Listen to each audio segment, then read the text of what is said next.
lakas mo. Kami ng totally communication. Wala talaga. Almost Totally. 2 years. Almost 2 years. Walang contact. I worked abroad as an OFW. I became the driver that all around Yaya sa mga bata. We got separated because of another woman. Pagkita ko nakaangkas yung babae, nakalingkis na gano'n may helmet. Hinablot ko agad. Yung babae, nahulog siya. Tapos to, tatanggi pa.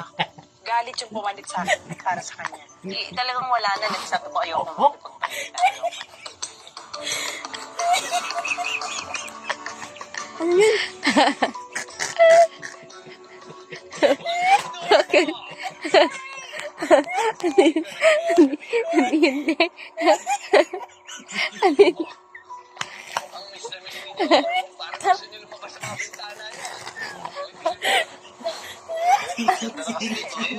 Nakagulat eh. Gusto mo makagante? Gusto mo makagante? Siyempre, magaling mayor natin dito.